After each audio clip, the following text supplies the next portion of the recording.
at that split second that you actually realize how many choices do you had, your focus already been splitted in that particular moment anyways, no matter how long it took you to come back to your one course. Hi everyone, welcome back to my channel Asian Fempreneur. Today we will be joined by a special guest, Jing. She originally comes from Bangkok, Thailand. She will share with us her experiences and how she managed to create not just one but two businesses in the foreign country. So without further ado, let's welcome Jing. Thank you very much for being here. Jing, can you introduce who you are? So my name is Jing Pongwisaitat, and I am originally from Bangkok, Thailand. Currently, I am the director of Two Thai Limited with two main core businesses, which both are in the food industry. I'm about to open a Thai restaurant in Lancaster with the same name, Two Thai. And I also have a brand called Styles of Siam, which is offering a range of sauces and accompaniment from Southeast Asia. And also, meanwhile, I'm a co-founder and a director of another company called Connected Horizons Trading Limited. It's an import-export company dealing with Chinese manufacturers by importing the products from over there into the UK. And this has led to some of the successful deals with Selfridges UK selling dog toys. I majored in finance and accounting when I was in undergraduate degree. I finished my degree in Thailand with 2 years of experience of exchange programs in Hong Kong and Shanghai, China. And after I graduated from my undergrad degree, I worked at HSBC Bank in Thailand. And then I moved to Lancaster Uni to study MSc in entrepreneurship, innovation, and practice. And after graduated, I started my own company. My family-wise, I have two brothers and one sister. All of them are older than me. And they are all in the business, including my mom and my dad as well.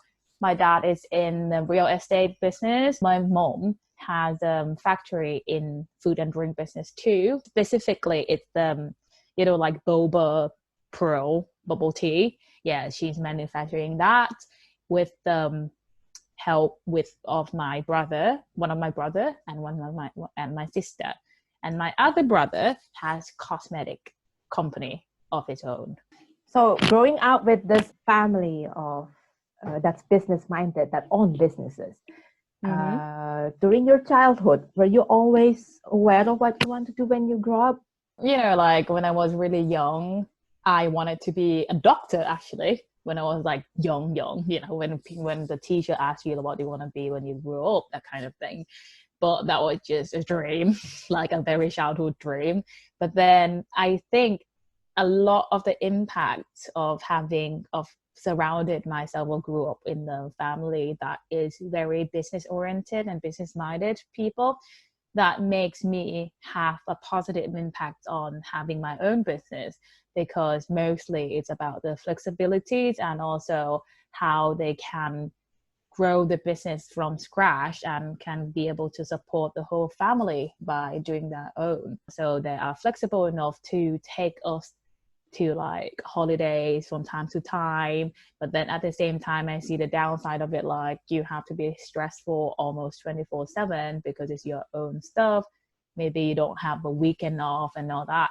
So that makes me have like a very two different aspects of running a business as well. So that have a lot of impact, definitely. I remember when we spoke earlier, we talked about you were offered a job in London. It's also from a prestigious multinational company. Plus, you also have offer from the place that you used to work in back in Bangkok. You also said that you have a choice to continue your family business. How difficult was it to say no to these offers? It was really difficult for me. At that split second that you actually realize how many choices do you had, your focus already been splitted in that particular moment anyways, no matter how long it took you to come back to your one course. But at that time, of course, you're going to think about it.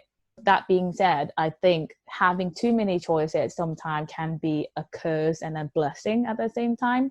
All I knew for a fact that I wanted to actually have my own business. So that's why I chose to follow my passion, even though I don't know if this gonna lead to anything at all, or like if it's gonna lead to where I am today, or it's what it's gonna lead to in the future, and what it's gonna be like to choose the other path of, working full-time job at one of prestigious firms, or like pursuing my family business and all that. Staying true to myself was one thing that I'm actually proud and happy about it. You mentioned also earlier when we speak before this that your business partner left sometime after you have started Two Thai. What do you feel about this and how did you manage to carry on? When we started Two Thai, after only a year, she decided that she wanted to go back to Thailand. At that time, I totally understood her like opinions. I respected her opinion, but at the same time, I was shocked, of course, because like, we were such a great partner, like in the business.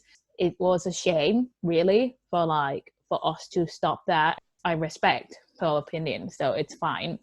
What I did was that I have to make sure that I can carry on what I wanted to do. The nature of Two Thai at the time is actually going around the UK, finding the festivals, cater for like different events around the UK. So it was tough for me to actually carry on with that by myself, just like solely by myself. Even though at that time it was two ladies, it's still tough and difficult. But then, for like doing it solo was just not really an ideal. So that's why I came up with the brand Styles of Siam, to actually make sure that I can manage that while expanding the customer base, and while also having some time to myself to think about the future growth of the company.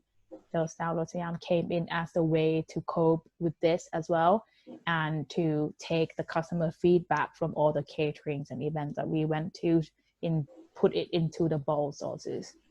Now that you're doing it on your own, but you also have a partner, basically a partner who also help and support you. And can you tell us what is your partner's role in your success? So basically, I mentioned from the start that I have another company as well. So that company is to actually join the effort and to also join the skill sets that me and my partner have together into an import-export business, because I have a lot of contacts from China, and he's also got like contacts and quite like, know a lot of people in the UK too industry, and also about the UK industry.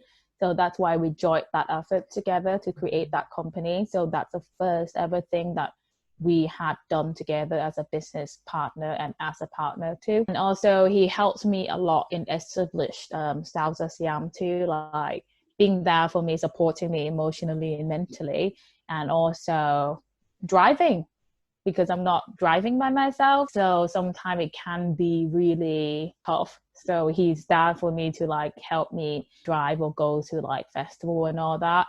And so he has been there like physically and mentally too. So that's really helped for me to actually expand.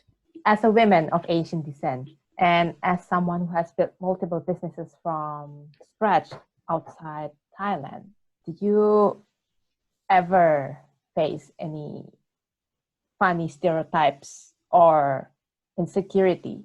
Yes. Yes, definitely. I think it's because the fact that I am in the UK and having a British partner, a lot of people who don't know me well and only see me from the surface really believe that I'm here because of my partner. But then it's actually not really, because I came here, I set up the business long before I know my partner. So it's kind of like the stereotype is still there. People believe like I am here in a marriage visa to actually be able to live in the UK.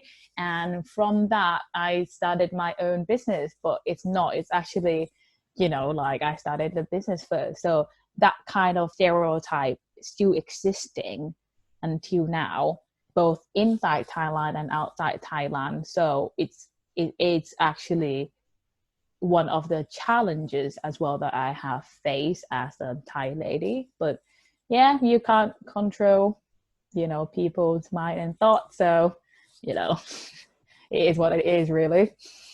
Hi guys, if you're watching this, please don't forget to subscribe to my channel and click on the notified bell button. It will help me really, really much.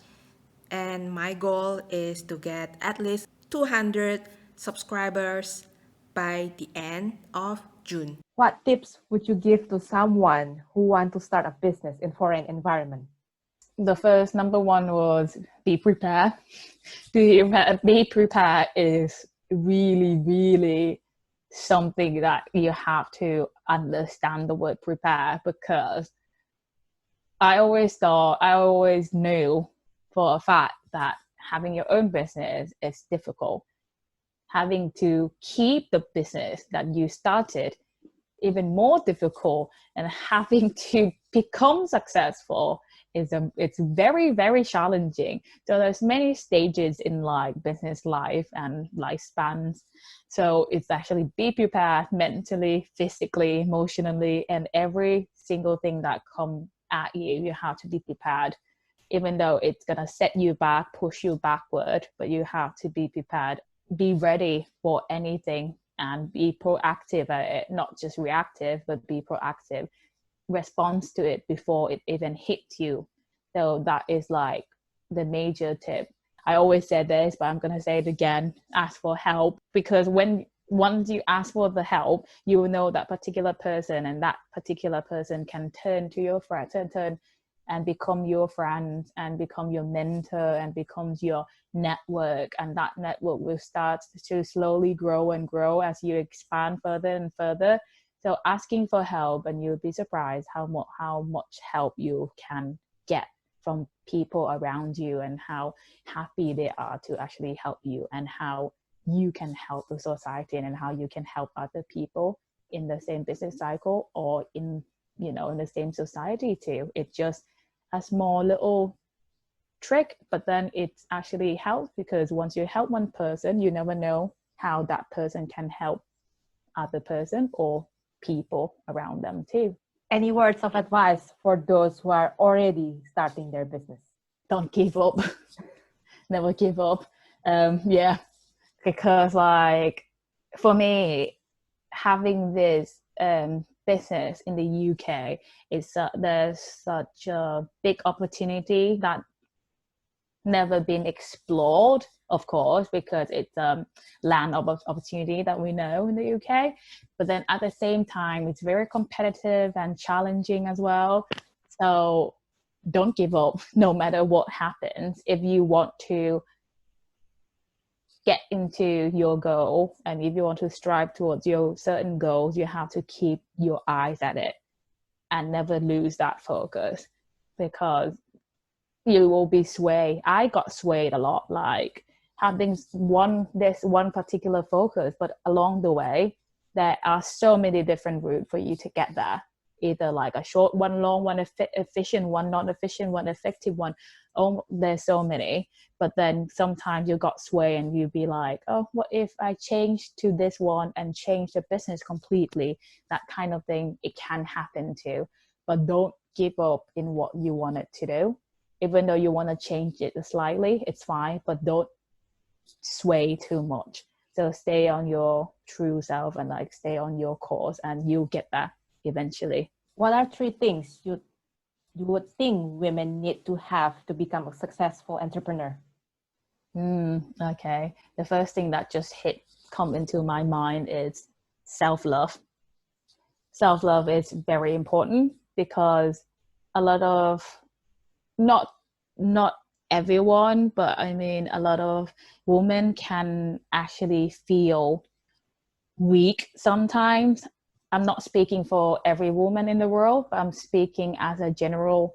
So whenever we feel weak as a woman, we might compare ourselves to men and think that it's not equal, because sometimes it is not. Like, even though we promote a lot about like equality out there in society, sometimes we can see it as well. But don't let that weaken your effort or weaken your attention of becoming a woman entrepreneur, because self-love really helps a lot to gain self-confidence, to actually push towards every challenge that come in from the society and any other aspect. So that's important. And the second one would be respect. Respect in that sense, I think, self-respect and also respect for other people, because we can't always use excuse of you being a woman. It doesn't make sense, because being a woman or being men, we support equality. So you shouldn't use that, and you should have respect, even to men, women, or any gender at all. So you should have that respect as always, and always believe in equality and respect. And the third one that I think is a very good characteristic would be being persistent.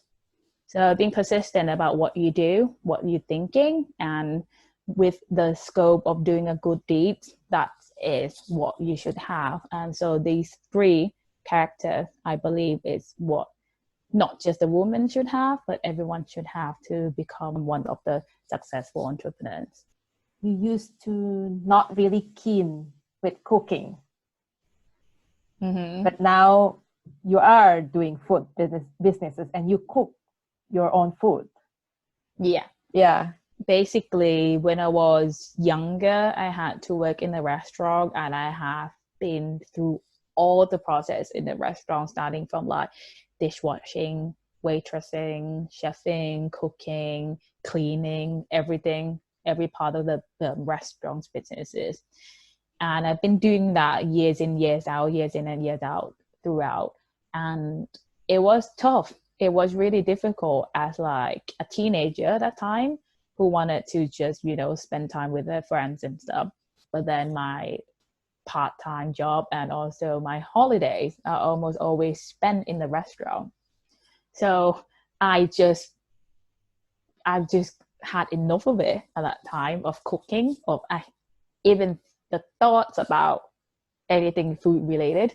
Even though I'm a foodie, like I love food, I love trying new food, I don't mind anything at all in the world, just love eating.